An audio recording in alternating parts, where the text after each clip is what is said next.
Bismillahirrahmanirrahim. Saya akan menjelaskan atau membahas nama tokoh sejarah pemikir ekonomi Islam, yaitu Al-Asy'abani. Saya akan membahas biodata dan karya-karyanya. Ya, langsung saja. Di nama lengkap Al-Asy'abani adalah Abu Abdillah bin Hasan bin Farqad Al-Asy'abani yang lahir pada tahun 132 Hijriah atau 750 Masehi di kota Wasit, ibu kota dari Irak pada masa akhir pemerintah Bani Muawiyah. Ayahnya berasal dari negeri Syaiban, Jazirah Arab, bersama orang tuanya. Al-Asy'abani pindah ke kota Kufah yang ketika itu merupakan salah satu pusat kegiatan ilmiah di kota tersebut. Ia memahami fikih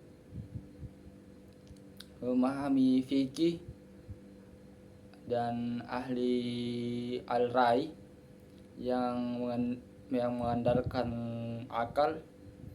Dia juga mempelajari sastra bahasa syair termasuk gramatika, serta mempelajari ilmu agama seperti Al-Quran, hadis, dan fikih kepada para ulama setempat seperti Mush'ar bin Khadam, Sufyan Tasuri bin Zar, dan Malik bin Makhud.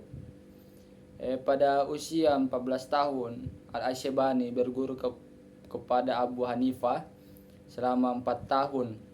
Setelah 4 tahun, Abu Hanifah meninggal dunia dan ia tercatat sebagai penyebar mazhab Hanafi.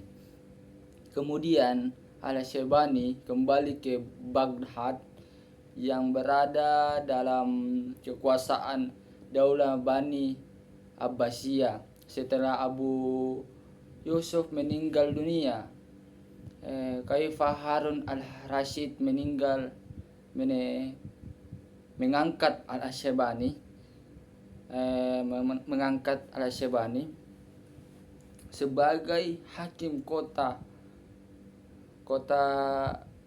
Rikah, Irak pada tahun 766 Masehi atau 149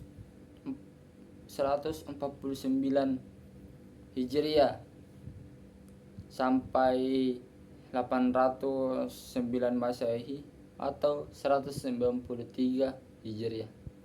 Namun tugas ini hanya berlangsung singkat karena ia memundurkan diri untuk lebih berkonsentrasi pada pelajaran dan penulisan fikih. Al-Asy'abani meninggal dunia pada tahun 169 Hijriah atau 804 Masehi di kota Al-Rai dekat Tahira pada usia 58 tahun. Langsung saja karya-karyanya. Ya, langsung saja saya akan membahas mengenai karya-karya Al-Asy'abani. Hasil karya Muhammad Al-Hasan bin Farqad Al-Asy'abani diklasifikasikan menjadi 2 gelombang, yaitu yang pertama Zahir al-Riwayah, yaitu kitab yang ditulis berdasarkan pelajaran yang diberikan Abu Hanifah seperti Al-Mabsut, Al-Jami' al-Kabir, Al-Jami' al-Syahir, Al-Syiyar al-Kabir, Al-Syiyar al-Syahir, dan Al-Ziyahadat. Dan yang kedua Al-Nawadir, yaitu kitab yang ditulis berdasarkan pandangan sendiri berdasarkan pandangan sendiri, seperti Amali Muhammad fi al-Fiqh, Al-Ruqayyat, Al-Makharj fi al-Hiyal, Al-Rad, Al-Madinah, Al-Ziyadah, Al-Asar, dan Al-Khasab. Ya, mungkin itu saja yang bisa saya jelaskan mengenai biodata dan karya-karya Al-Asyabani. Mungkin lebih selanjutnya lagi ada rekan saya akan membahas lebih lanjutnya lagi. Baik, di sini saya akan menjelaskan tentang relevansi pemikiran Al-Asyabani dengan produktivitas ekonomi. Pandangan Al-Asyabani tentang pengertian buruh dalam Al-Asyab. Buruh adalah suatu benda atau peraturan yang mengatur kegiatan produksi yang harus dipatuhi, serta norma-norma yang harus ditegakkan dalam produksi yang sesuai dengan prinsip syariah. Prinsip-prinsip syariah yang disebutkan berkaitan dengan produksi atau manufaktur.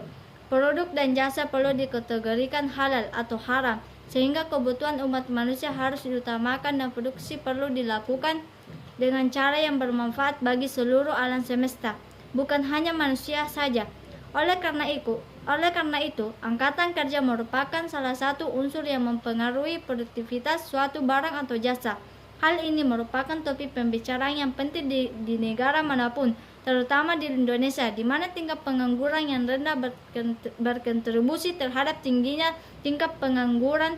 Lebih umum digunakan karena berbagai alasan. Misalnya perusahaan industri lebih banyak menggunakan tenaga mesin karena lebih menguntungkan dan efisien dibandingkan menggunakan tenaga manusia. Penyebab lainnya adalah rendahnya kualitas sumber daya manusia yang ada sehingga menghambat mereka untuk bersaing, terutama di beberapa negara saat ini termasuk Indonesia. Adapun prinsip produksi, Al-Asyabani menegaskan, berbeda dengan pemahaman konvensional tentang produksi, tujuan utama usaha produksi bukan hanya mengejar keuntungan, tetapi juga membantu orang lain dalam ketaatan dan ibadah, membantu diri sendiri dan orang lain agar taat sepenuhnya kepada Allah dan tujuannya. Produsen di perusahaan yang menghasilkan keuntungan tidak hanya menghasilkan uang berkat prinsip-prinsip yang menggunakan ini.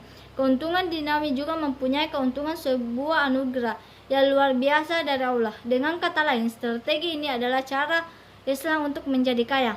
Adapun produktivitas ekonomi, efisiensi input manufaktur diukur dengan konsep yang dikenal sebagai produktivitas ekonomi dalam suatu perekonomian. Modal dan tenaga kerja digunakan untuk menghasilkan tingkat produksi tertentu. Ketika